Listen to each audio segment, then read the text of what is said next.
Welcome back to 101 East. Joining us now is Papua New Guinea's Prime Minister, Sir Michael Somare. Thank you very much for joining us. Thank you. Could you just describe for us the relationship between Papua New Guinea and China? I think our relations with China has been one of the best in my travels, and also the way we have been dealing with China, particularly with trade. Well, your defense minister recently visited Beijing to expand military ties there with China.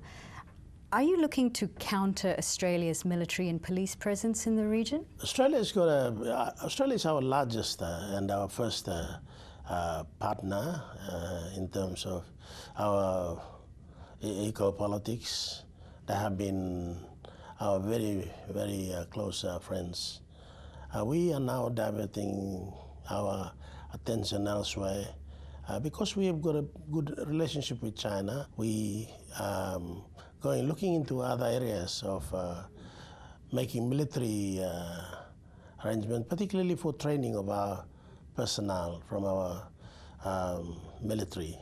Are you trying to counter Australia's presence here in the Pacific? No, it's not. It's not the case. We believe that our relationship with China is very entrenched, and we share a lot because China is our seventh dialogue partner and one of the largest contributors to our economy in development, economic development, and helping us with the infrastructure. Well, you definitely want to cultivate a stronger military ties as well as trade ties with China. But earlier this year, there were riots that targeted Chinese businesses. Why do you think those riots occurred? No, the riots occurred by people who were not thinking. The mob, when you stir the mob up, mob moves. In any society, we're exactly the same. We have always said that Chinese were here since 1884. Why then suddenly this mob occurred? Why did this violence suddenly occur? I think there's a lot of stirring sentiments around the city. Maybe they believe that they're running the business shops, they're taking over. But to tell the truth, it is Papua New Guineans who invited them to participate and run their stores for them because they are very good at trade. And it's quite honest. This is not a racial tension as such. There was a riot, there were people who were speaking against the influx of Chinese coming in. Of course, you know that Chinese people travel everywhere. And here, they've got a big trade links with us. Do you think perhaps the riots were actually aimed at your government rather than at these new Chinese migrants? Well, I think they were in two folds. One is attacking the government. Why would they want to do that? They want to do that because they think that the government is not providing avenues for them for development. And would you agree with that? No, I disagree. I think people in this country, we are agriculture-based economy. Not everyone live in the city. But those people who have come, some of them have no jobs. They join a crowd and they cause problems. Rioting in the streets, it happens everywhere. And they happened to pick with the Chinese because of what was stirred in the Ramu mine. They reckon that government brought in the Chinese, and they won't be able to train and give our people opportunities. Is that true? Well, the Ramu mine has been very controversial. It's very controversial. It's not true. All I want to say is that our people are like that. They like throwing stones at other people. And I know that. I'm a Papua New Guinean, and I understand the sentiments expressed. We brought in the Chinese earlier on for this Ramu nickel because that's a type of industry that first time, type of mine. Here, they may have been disappointed because they were not being told that, they are going to come in a big way.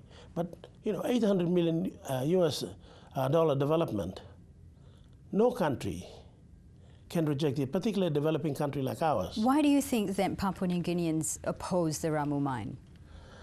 I don't think they oppose the Ramu mine. They oppose the concept of, they thought that the government was making a mistake by just employing Chinese. because to get a new industry going, you know, Chinese are workaholics. They work from 6 o'clock in the morning and even at night until they complete a task. Us, the Melanesians, we work when time permits us.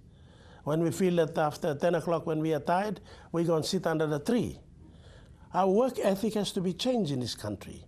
We have to work much harder. You set up a parliamentary committee to look into the riots that happened earlier this year, but you haven't funded this committee. Well, You're not very serious about resolving this issue, are you? No one has raised a question with me that they have no funding. They may have raised with the Speaker and Dr. Temu at the time. I was not here. I was in the hospital in Singapore when it happened.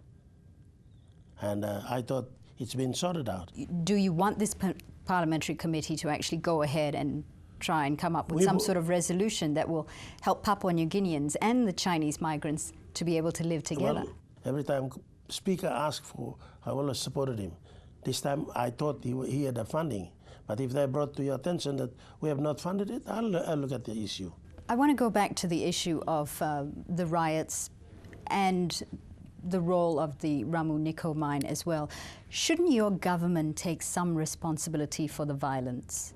After all, the Labour Minister has admitted to issuing visas to Chinese mine workers despite them not having the requirements. You yourself have admitted to corruption in the immigration and the police department, and you said that that has fed local resentment. Doesn't that then mean that your government should take some responsibility for the riots and the violence that occurred? No, I disagree with this type of question. We issue visas. Visas are issued. They may have come because under the early arrangements that we made, we allowed for them to bring the number of people in. And once the mine is established, after it's established well, when we start mining, then there'll be a cut in numbers of the people who are employed. But as I said to you, they were brought in to work. And they work long hours. And they don't complain about pay rise and things like my people do. You have this huge state-owned Chinese mine that's now operating in Papua New Guinea. You have an influx of mainland Chinese migrants that are doing very successfully in businesses. You also have 80% of unemployment in this country. A majority of population is living in poverty. Surely you can see the frustration that Papua New Guineans feel. Excuse me. Let's come back here, and I want to tell you that yes, true. Majority of our people, 80% live in the rural areas. People in the rural areas always have their land. And we have opportunities for providing them infrastructure in education, health, building them roads. That's a national government responsibility. We also have local government level, we provide funds.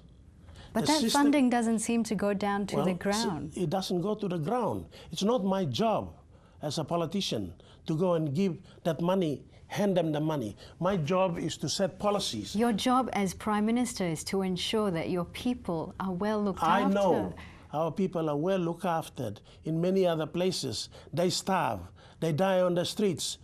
Papua New Guineans don't die on the streets. People will tell you in Port Moresby, oh, our people are hungry here. Nobody asked them to come here. Influx of people coming to the city. No jobs. They come. Very hard to get them back. They find one way to come. They are here. Once they are here, they're here. They don't want to go back. Would you admit then that there is corruption in There is a corruption amongst the public servants. No one hides that fact. There is a corruption. But corruption not in the way that you pay people to do certain things for you. People below the level of a senior departmental head, down, yes. Corruption in departments, in police, in foreign affairs. How then do you control that? We control it by, if we know that person is doing, we've sacked a number of officers. We've sacked a number of officers, and we are trying to making sure that people have to reveal to us, admit to us, who are the people. They have to identify. But corruption is becoming a phrase, song and phrase for people in this country. They're accusing the leadership. And when you look at it, you look at each one of us, the leadership, You know, we're trying to do our best. You're saying the leadership is not corrupt? I don't think leadership is corrupt. You point out to me, we have a system. So after 34 years of independence, coupled with an abundance of natural resources, you have billions of dollars of foreign investment. Papua New Guinea still needs foreign aid. No country is independent. My friend, no country is independent. Every country is interdependent on one another. In trade, in developments, it happens. Our country has got a lot of natural resources, I understand. We have more natural resources. We have people who have come to invest in mining, partnership with the government. Why then do you need foreign aid? We don't ask for foreign aid. We have had a relationship with Australia. When Australia granted us independence in 1975, they did not put any tag on, but they said, look, we'll be helping you to develop your country, and we will take you right through. When you feel time has come that you have to cut our aid, you cut it. When then will you cut foreign aid from Australia? I've given myself 5 years. So this is your fourth term in office. You are 73 years old. How much longer do you see yourself continuing? Well, I'm continuing until my term expires 2012. And by then, I'm throwing my towel and going home. Do you have a successor? No, that's something that has not been decided. Are you saying then that your cabinet minister and your son, Arthur, will not take after you? Well, it's entirely up to him. I don't decide his political future. Mr. Somare has to decide on his own if he wants to continue in politics. And I think he's likely to continue in politics. But he's not ambitious. Amongst the party, he's not going to be a contender this time. Maybe continuation in politics later. He might come, but not now. Prime Minister, thank you very much for speaking with us. Thank you very much, yes. That's all the time we have. From the 101 East team in Papua New Guinea, thanks for watching.